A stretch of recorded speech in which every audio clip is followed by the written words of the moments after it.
હું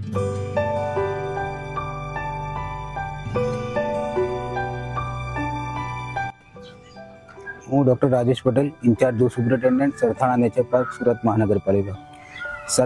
સુરત મહાનગરપાલિકા સંચાલિત સરથાણા નેચર પાર્ક કુલ 81 એકર વિસ્તારમાં પથરાયેલો છે અને સુરત ઝૂ છે તે સેન્ટ્રલ ઝૂ ઓથોરિટી માન્ય મીડિયમ કક્ષાનો ઝૂ છે.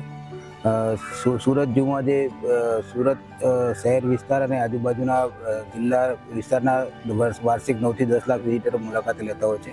હાલમાં સુરત ઝૂમાં ટોટલ 54 પ્રજાતિના અલગ અલગ જાતના પ્રાણીઓ રાખેલા છે, જેમાં મેમલ્સ છે 24 છે, જેના 128 પ્રાણીઓ છે. બર્ડ્સ છે એની 27 પ્રજાતિ અલગ અલગ છે અને એના 294, અને રેપ્ટાઇલ્સ જે છે સરીસૃપ એ 5 પ્રજાતિના પ્રાણીઓ છે અને ટોટલ 61 પ્રાણીઓ ઝૂમાં કેપ્ટિવિટીમાં રાખવામાં આવેલું છે. સુરત ઝૂની મેઇન જે વિશેષતા છે જે જળબિલાડી છે કે જે આખા ભારતના ઝૂ છે તે પૈકી કોઈ પણ ઝૂમાં કેપ્ટિવિટીમાં જળબિલાડીનું બ્રીડિંગ થતું છે નહીં, અને હાલમાં સુરત ઝૂમાં કુલ 27 જેટલી જળબિલાડી કેપ્ટિવિટીમાં રાખવામાં આવેલી છે અને એનું સાયન્ટિફિક મેનેજમેન્ટ કરવાથી દર વર્ષે 5 થી 7 બચ્ચાનો જન્મ થાય છે.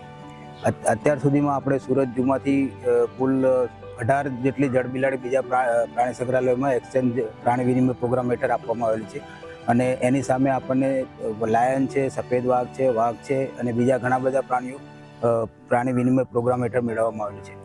સુરત ઝૂ જે છે એની વાર્ષિક જે કોર્પોરેશનની આવક કાઉન્ટ કરીએ તો આપણે 2022ના વર્ષમાં 9,41,000 મુલાકાત લીધેલી હતી અને ટોટલ 2.56 કરોડ રૂપિયાની કોર્પોરેશનની આવક થયેલી હતી.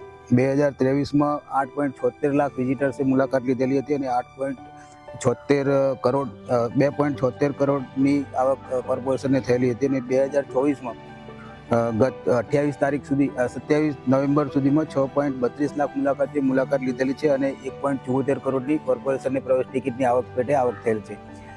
સુરત ઝૂમાં મુખ્યત્વે જે દિવાળી અને ઉનાળુ વેકેશન દરમિયાન મુલાકાતીનો ઘણો મોટો ઘસારો રહેતો હોય છે અને એમાં 50% જે વર્ષના વિઝિટર્સ છે આ બે વેકેશન દરમિયાન આવતા હોય છે.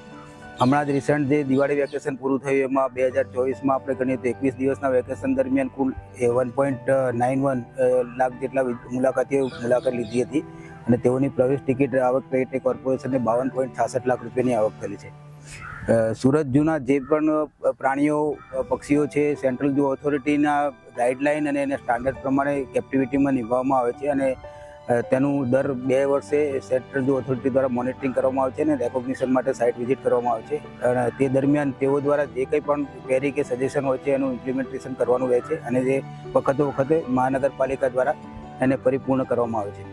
હાલ જે ગુજરાતના કોર્પોરેશન રન ઝૂ છે રાજકોટ, બરોડા, અમદાવાદ અને સુરત, એમાં સૌથી સારું કહી શકાય એવું મેનેજમેન્ટ સુરત ઝૂમાં થાય છે અને જે બી પ્રાણીઓ સુરત ઝૂમાં પેરમાં રાખેલા છે તે તમામ પ્રાણીઓનું કેપ્ટિવિટીમાં બ્રીડિંગ થાય છે. એટલે કે જે સુરત ઝૂની આબોહવા છે તમામ પ્રાણીઓને સાનુકૂળ આવે છે, એના લીધે જ દરેક મોટાભાગના પ્રાણીઓમાં બ્રીડિંગ થાય છે. હાલ જે સુરત ઝૂમાં છે પબ્લિક માટે એટ્રેક્શનમાં વ્હાઇટ ટાઈગર છે, લાયન છે, રીચ છે અને હિપ્પો મેઇન છે. એ સિવાય બી 5 થી 6 પ્રજાતિના અલગ અલગ જાતના હરણની સ્પીસીસ પણ રાખવામાં આવેલી છે અને 15 થી 17 જેવી બર્ડ્સની વિવિધ પ્રજાતિઓ છે, જેમ કે કોકેટુ છે, મકાઉ છે, 2 થી 3 જાતના અલગ અલગ મકાઉ છે, કોકાટેલ છે, ફિઝન્ટની 3-4 પેર છે, વ્હાઇટ પીકોક છે, આપણો સિમ્પલ જે ઇન્ડિયન પીકોક પણ રાખવામાં આવેલો છે. અને સુરત ઝૂમાં જે મુલાકાતીઓને એટ્રેક્ટ કરવા માટે આપણે વધારો જે મુલાકાત લે એ માટે બી દિવાળી અને ઉનાળુ વેકેશનમાં જે પ્રવેશનો ટાઈમ છે એનો બી સાંજે 1.5 કલાક જેવો વધારો કરતા હોય છે. આ સિવાય જે વાઇલ્ડ લાઈફ વીક છે કે એનિમલ કલ્યાણ પખવાડિયું છે એ દરમિયાન પણ લોકોને એટ્રેક્ટ કરવા માટે આપણે વિવિધ પ્રોગ્રામનું આયોજન કરતા હોય છે. એ સિવાય જે સ્કૂલના છે સુરત જિલ્લા અને આજુબાજુના વિસ્તારના લગભગ સાઉથ ગુજરાતના છે વાપી છે સુધીના સ્કૂલના બાળકોને વિઝિટ કરવામાં આવે છે અને વાર્ષિક 1.5 થી 2 લાખ જેટલા સ્કૂલના બાળકો ઝૂની મુલાકાત લેતા હોય છે.